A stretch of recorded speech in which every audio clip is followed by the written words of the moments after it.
നിങ്ങൾ ഭക്ഷണം പാചകം ചെയ്യുന്ന സമയത്ത് കൂടുതൽ സ്പൈസസ് ഒക്കെ ഉപയോഗിക്കുകയാണെന്നുണ്ടെങ്കിൽ വയറിൽ പുണ്ണുണ്ടാവുമോ അതോ അതിനെക്കൊണ്ട് എന്തെങ്കിലും ഹെൽത്ത് ബെനിഫിറ്റ്സ് ആണോ നിങ്ങൾക്ക് കിട്ടുന്നത്?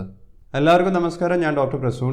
ഇന്നത്തെ വീഡിയോയിൽ നമുക്ക് സ്പൈസസും സുഗന്ധ വ്യഞ്ജനങ്ങളും ഉപയോഗിച്ച് കഴിഞ്ഞാൽ നിങ്ങൾക്ക് ഹെൽത്ത് ബെനിഫിറ്റ്സ് ആണോ കിട്ടുന്നത് അതോ എന്തെങ്കിലും പ്രശ്നങ്ങളുണ്ടോ എന്ന് നോക്കാം. സോ വെൽക്കം ബാക്ക് ടു ഡോഫോഡി. നമുക്ക് തുടങ്ങാം. സ്പൈസസും ഹെർബ്സും നമ്മൾ ഇപ്പോൾ ഉപയോഗിക്കാൻ തുടങ്ങിയതല്ല, കുറേ വർഷങ്ങളായി പലതരത്തിലുള്ള അസുഖങ്ങൾക്ക് ചികിത്സ എന്നുള്ള രീതിയിലും ഉപയോഗിച്ച് തുടങ്ങിയിട്ടുണ്ട്. ഭക്ഷണത്തിൽ മാത്രമല്ല. സ്പൈസസ് എന്ന് പറഞ്ഞാൽ കാർഡമം, സിനമൺ, പെപ്പർ, ഏലക്ക. അതുപോലെ തന്നെ ഹെർബ്സ് എന്ന് പറഞ്ഞു കഴിഞ്ഞാൽ പുതിന ഉൾപ്പെടും. അതുപോലെ തന്നെയാണ് മല്ലിയില. ഇതൊന്നും കൂടാതെ മഞ്ഞൾ, ഇഞ്ചി, വെളുത്തുള്ളി, ഇതൊക്കെ നമ്മൾ ഉപയോഗിച്ചുകൊണ്ടിരിക്കുന്ന സ്പൈസസും ഹെർബ്സിൻ്റെയും കാറ്റഗറിയിൽ വരുന്ന തരത്തിലുള്ള വെജിറ്റബിൾസ് തന്നെയാണ്. ഇനി സ്പൈസസിൻ്റെയും ഹെർബ്സിൻ്റെയും ഹെൽത്ത് ബെനിഫിറ്റ്സിനെ കുറിച്ച് പറയുകയാണെന്നുണ്ടെങ്കിൽ പലതരത്തിലുള്ള എക്സ്പെരിമെൻ്റൽ സ്റ്റഡീസാണ് നടത്തിയിട്ടുള്ളത്. സ്പൈസസിൻ്റെയും ഹെർബ്സിൻ്റെയും ചില ബെനിഫിറ്റ്സ് എന്ന് പറഞ്ഞു കഴിഞ്ഞാൽ അതിന് ആൻറ്റി മൈക്രോബിയൽ പ്രോപ്പർട്ടി എന്ന് പറയുന്നുണ്ട്. അതായത് മൈക്രോ ഓർഗാനിസംസ് അല്ലെങ്കിൽ സൂക്ഷ്മാണുക്കളെ നശിപ്പിക്കാനും അവരെ ഇല്ലാതാക്കാനുള്ള പ്രോപ്പർട്ടി ഉണ്ടെന്ന് പറയുന്നുണ്ട്.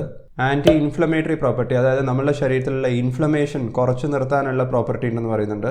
ആൻറ്റി റുമാറ്റിക് പ്രോപ്പർട്ടി ഉണ്ടെന്ന് പറയുന്നുണ്ട്. റുമാറ്റിക് ഹാർട്ട് ഡിസീസസും റുമറ്റോഡ് ആർത്രൈറ്റിസ് പോലത്തെ രോഗങ്ങൾ വരാതെ നോക്കാനുള്ള കഴിവുണ്ടെന്ന് പറയുന്നുണ്ട്. ലിപ്പിഡ് ലോവറിംഗ് പ്രോപ്പർട്ടീസ് ഉണ്ട്, അതായത് ശരീരത്തിലുള്ള കൊളസ്ട്രോള്, ഫാറ്റ്, ഇതിനെല്ലാത്തിനെയും കൂടി നമ്മൾ ലിപ്പിഡ്സ് എന്നാണ് പറയുന്നത്. അതിനെ കുറച്ച് നോർമൽ ലെവലിൽ നിർത്താനുള്ള പ്രോപ്പർട്ടിയാണ് പറയുന്നത്.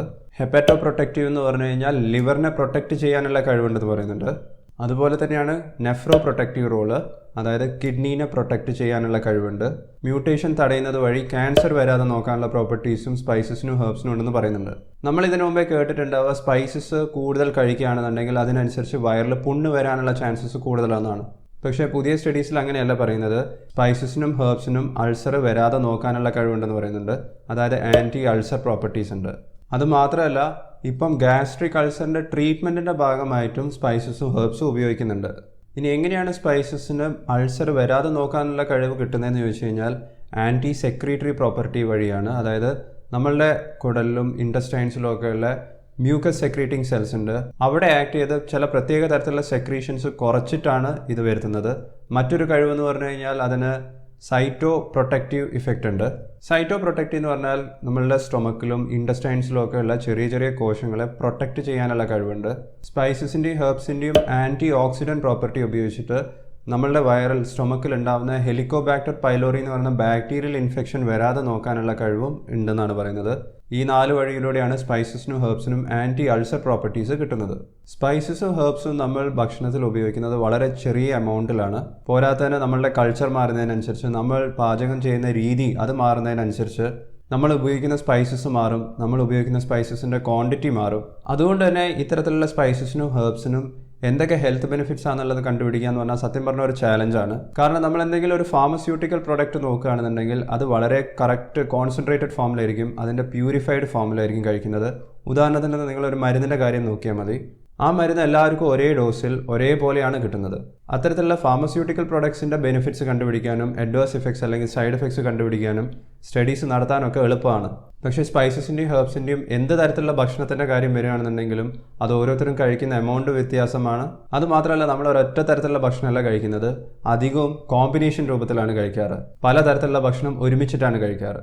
അതുകൊണ്ട് തന്നെ ഇതിൻ്റെ ഹെൽത്ത് ബെനിഫിറ്റ്സ് എന്തൊക്കെയാണെന്ന് കണ്ടുപിടിക്കാനുള്ള ഒരു ചെറിയ ചാലഞ്ച് തന്നെയാണ്. ഇത്രയേറെ ചാലഞ്ചസ് ഉണ്ടായിട്ടും കണ്ടുപിടിച്ചിട്ടുള്ള ഹെൽത്ത് ബെനിഫിറ്റ്സിനെ കുറിച്ചാണ് ഞാൻ ആദ്യം പറഞ്ഞത്. ഏത് തരത്തിലുള്ള സ്പൈസസും ഹെർബ്സും നോക്കുകയാണെങ്കിൽ ഏറ്റവും ഇമ്പോർട്ടൻ്റ് ആയിട്ടുള്ള പ്രോപ്പർട്ടി എന്ന് പറയുന്നത് അതിൻ്റെ ആൻറ്റി ഓക്സിഡൻറ്റ് പ്രോപ്പർട്ടീസ് ആണ്. കാരണം നമ്മളുടെ ശരീരത്തിൽ ഓക്സിഡേഷൻ നടക്കുന്ന സമയത്ത് ഇരുമ്പ് തുരുമ്പിക്കുന്നത് പോലെ തന്നെയാണ് നമ്മളുടെ ശരീരത്തിൽ ഓക്സിഡേഷൻ നടന്നു കഴിഞ്ഞാൽ അതിനെ കൊണ്ടുണ്ടാകുന്ന ഡാമേജസ്. പലതരത്തിലുള്ള ഫ്രീ റാഡിക്കൽസ് ഉണ്ടാവും, പലതരത്തിലുള്ള ഡാമേജസ് നമ്മളുടെ ഓരോ ഓർഗനും ഓരോ സെല്ലുകൾക്കും ടിഷ്യൂ ലെവലിൽ പോലും ഉണ്ടാവും. ഏറ്റവും ഡേഞ്ചറസ് ആയിട്ടുള്ള ഓക്സിഡേറ്റീവ് റിയാക്ഷൻ എന്ന് പറയുന്നത് LDL കൊളസ്ട്രോള് ചെറിയ ചെറിയ രക്തക്കുഴലിൻ്റെ ഉള്ളിൽ ഉണ്ടാക്കുന്ന തരത്തിലുള്ള ഓക്സിഡേറ്റീവ് ചേഞ്ചസ് കാരണം ഉണ്ടാകുന്ന എത്തിറോസ്ക്ലീറോസിസ് ആണ്. അങ്ങനെ ആ രക്തക്കുഴൽ അടഞ്ഞു പോവുകയാണെന്നുണ്ടെങ്കിലാണ് ഹാർട്ട് അറ്റാക്കും സ്ട്രോക്ക് പോലത്തെ അസുഖങ്ങൾ ഉണ്ടാകുന്നത്. ഒരു ചെറിയ വെളുത്തുള്ളിൻ്റെ അരഭാഗം എല്ലാ ദിവസവും കഴിക്കുകയാണെങ്കിൽ തന്നെ നിങ്ങളുടെ കൊളസ്ട്രോളിൻ്റെ 9% കുറയ്ക്കാൻ പറ്റുന്ന സ്റ്റഡീസിൽ കണ്ടുപിടിച്ചിട്ടുണ്ട്. ഇത് മാത്രമല്ല, വെളുത്തുള്ളിക്ക് നിങ്ങളുടെ blood pressure, systolic blood pressure കുറയ്ക്കാനുള്ള കഴിവുകൊണ്ട് ആൻറ്റി ക്ലോട്ടിംഗ് പ്രോപ്പർട്ടീസ് ഉണ്ട്. പക്ഷേ വെളുത്തുള്ളി കഴിക്കുന്ന സമയത്ത് നിങ്ങളത് ചതച്ചിട്ട് കഴിക്കുന്നതായിരിക്കും നല്ലതെന്നും പറയുന്നുണ്ട്. വെളുത്തുള്ളിൻ്റെ ഹെൽത്ത് ബെനിഫിറ്റ്സിനെ കുറിച്ച് മാത്രം ഞാനൊരു സെപ്പറേറ്റ് വീഡിയോ ചെയ്തിട്ടുണ്ട്. ആ വീഡിയോയുടെ ലിങ്ക് നിങ്ങൾക്ക് ലൈക്ക് ബട്ടൻ്റെ താഴെ കാണാവുന്നതാണ്. ഇപ്പോൾ നടത്തിക്കൊണ്ടിരിക്കുന്ന പുതിയ സ്റ്റഡീസ് കണ്ടുപിടിക്കാൻ ശ്രമിക്കുന്നത് ഇത്തരത്തിലുള്ള സ്പൈസസും ഹെർബ്സും ഉപയോഗിക്കുകയാണെന്നുണ്ടെങ്കിൽ നമ്മളുടെ പ്രായം കൂടുന്നതിനനുസരിച്ച് നമ്മളുടെ മെൻ്റൽ പവർ, കോഗ്നിറ്റീവ് എബിലിറ്റി ഒക്കെ കുറയുന്നത് അതിനെ തടഞ്ഞു നിർത്താൻ പറ്റുമെന്ന് നോക്കുന്ന രീതിയിലുള്ള സ്റ്റഡീസാണ്. നമ്മളുടെ സൈക്കോളജിക്കലും കോഗ്നിറ്റീവ് ഫംഗ്ഷൻ മികച്ചതാക്കാൻ പറ്റുന്നു ചില തരത്തിലുള്ള സ്റ്റഡീസിലും റിസർച്ചസിലും കണ്ടുപിടിച്ചിട്ടുണ്ട്. പ്രമേഹത്തിൻ്റെ കാര്യത്തിലേക്ക് വരികയാണെങ്കിൽ, പ്രത്യേകിച്ചും ടൈപ്പ് 2 ഡയബറ്റീസിൻ്റെ കാര്യത്തിൽ വരികയാണെന്നുണ്ടെങ്കിൽ, സ്പൈസസും ഹെർബ്സും ഉപയോഗിച്ച് കഴിഞ്ഞാൽ ബെനിഫിറ്റ്സ് ഉണ്ടാവുമെന്ന് കണ്ടുപിടിക്കുന്ന രീതിയിലുള്ള എവിഡൻസ് ഇപ്പോഴത്തെ ലെവലിൽ നമുക്ക് കുറവാണ്. ഇതിൽ ആകെപ്പാടുള്ള എക്സെപ്ഷൻ എന്ന് പറഞ്ഞു കഴിഞ്ഞാൽ ജിൻസങ് എന്ന് പറയുന്ന ഹെർബിന് ഗ്ലൈസീമിക് കൺട്രോൾ നല്ല രീതിയിലുണ്ടെന്ന് പറയുന്നുണ്ട്. ഇതേപോലത്തെ മറ്റൊരു ഹെൽത്ത് ബെനിഫിറ്റാണ് ജിഞ്ചർ അഥവാ ഇഞ്ചിയിൽ പറയുന്നത്. പലതരത്തിലുള്ള ആർത്രൈറ്റിസ് പോലത്തെ കണ്ടീഷൻ, പ്രത്യേകിച്ചും നമ്മുടെ നീ ജോയിൻറ്റിനെ എഫക്റ്റ് ചെയ്യുന്ന ആർത്രൈറ്റിസിൽ ആൻറ്റി ഇൻഫ്ലമേറ്ററി പ്രോപ്പർട്ടീസ് കാരണം ആൻറ്റി ആർത്രൈറ്റിക് പ്രോപ്പർട്ടീസ് ഉപയോഗിച്ചിട്ടും ആ നീ പെയിൻ കുറയ്ക്കാൻ സാധിക്കുമെന്നാണ് പറയുന്നത്. നമ്മൾ ഇന്ത്യൻ ഡയറ്റിൻ്റെ കാര്യം നോക്കുകയാണെന്നുണ്ടെങ്കിൽ നമ്മൾ ഓൾറെഡി പലതരത്തിലുള്ള സ്പൈസസും ഹെർബ്സും നമ്മളുടെ ഭക്ഷണം പാചകം ചെയ്യാൻ ഉപയോഗിക്കാറുണ്ട്. ഇത്തരത്തിലുള്ള ബെനിഫിറ്റ്സ് കിട്ടാൻ വേണ്ടി കൂടുതൽ ഇത്തരത്തിലുള്ള ഹെർബ്സും സ്പൈസസും ഉപയോഗിക്കേണ്ട ആവശ്യം വരുന്നില്ല. സ്പൈസസിൻ്റെയും ഹെർബ്സിൻ്റെയും മറ്റൊരു പ്രധാനപ്പെട്ടിട്ടുള്ള യൂസ് എന്ന് പറഞ്ഞു കഴിഞ്ഞാൽ, നമ്മൾ ഭക്ഷണം പാചകം ചെയ്യുന്ന സമയത്ത് നമുക്ക് ഏറ്റവും ഹെൽത്ത് ഡാമേജസ് ഉണ്ടാക്കുന്ന തരത്തിലുള്ള ഉപ്പ്, ഷുഗർ, അതുപോലെ തന്നെ സാച്ചുറേറ്റഡ് ഫാറ്റിന് പകരം ഇത്തരത്തിലുള്ള സ്പൈസസും ഹെർബ്സും നമുക്ക് ഉപയോഗിക്കാവുന്നതാണ്. ഉദാഹരണത്തിന് നിങ്ങൾ മാരിനേഷൻ ചെയ്യുന്ന സമയത്ത്, എന്തെങ്കിലും ഭക്ഷണം ഉണ്ടാക്കി അതിൻ്റെ പുറത്ത് ഡ്രസ്സിങ് ചെയ്യുന്ന സമയത്ത്, സൂപ്പ് ഉണ്ടാക്കുന്ന സമയത്തും കറി ഉണ്ടാക്കുന്ന സമയത്ത്, മെഡിറ്ററേനിയൻ രീതിയിൽ എന്ത് തരത്തിലുള്ള ഭക്ഷണം പാചകം ചെയ്യുകയാണെന്നുണ്ടെങ്കിലും ഉപ്പിന് പകരം, ഷുഗറിന് പകരം, സാച്ചുറേറ്റഡ് ഫാറ്റിന് പകരം നിങ്ങൾക്ക് സ്പൈസസും ഹെർബ്സും ഉപയോഗിക്കാവുന്നതാണ്. അതുപോലെ തന്നെ നിങ്ങളൊരു പ്യുവർ വീഗൻ ഡയറ്റാണ് ഫോളോ ചെയ്യുന്നതെങ്കിൽ നിങ്ങളുടെ ഭക്ഷണത്തിൻ്റെ സ്വാദ് കൂട്ടാനും കുറച്ചും കൂടി അപ്പറ്റൈസിങ് ആക്കാൻ സ്പൈസസും ഹെർബ്സും ഉപയോഗിക്കാവുന്നതാണ്. അവസാനമായി നമ്മൾ മനസ്സിലാക്കേണ്ടത്, ഇപ്പോഴത്തെ നമ്മളുടെ ജീവിതശൈലി കാരണം പലതരത്തിലുള്ള ഓക്സിഡേറ്റീവ് ചേഞ്ചസ് നമ്മളുടെ ബോഡിയിൽ നടക്കുന്നത് കാരണം ക്രോണിക് ഇൻഫ്ലമേറ്ററി ഡിസീസസും ഈ ഓക്സിഡേഷനൊക്കെ കുറച്ച് നിർത്താൻ വേണ്ടി പലതരത്തിലുള്ള റിസർച്ചസ് നടക്കുന്നുണ്ട്.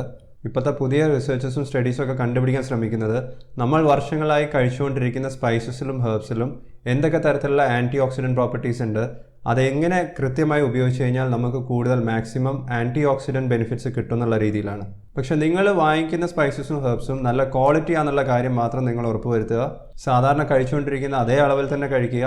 ഞാൻ പഴയ വീഡിയോസിൽ പറയുന്ന പോലെ ഒരൊറ്റ തരത്തിലുള്ള ഭക്ഷണം കൂടുതൽ കഴിക്കുന്നതിനേക്കാളും നല്ലത് പലതരത്തിലുള്ള ഭക്ഷണം കഴിക്കുന്നതായിരിക്കും നിങ്ങളുടെ ഹെൽത്തിന് നല്ലത്. ഇനി എനിക്കറിയേണ്ടത്, നിങ്ങൾ ഏത് തരത്തിലുള്ള സ്പൈസസും ഹെർബ്സാണ് കൂടുതൽ ഉപയോഗിക്കാറ്, ഏത് തരത്തിലുള്ള സ്പൈസസിനെ കുറിച്ചാണ് നിങ്ങൾക്ക് കൂടുതൽ അറിയേണ്ടത്, ആ കാര്യം ഒന്ന് കമൻറ്റ് ബോക്സിൽ രേഖപ്പെടുത്തുക. വെളുത്തുള്ളിനെ കുറിച്ചും മഞ്ഞളിനെ കുറിച്ചൊക്കെ ഞാൻ വീഡിയോസ് ചെയ്തിട്ടുണ്ട്. ആ വീഡിയോസൊക്കെ നിങ്ങൾക്ക് ഈ പ്ലേലിസ്റ്റിൽ ക്ലിക്ക് ചെയ്ത് കഴിഞ്ഞാൽ കാണാവുന്നതാണ്.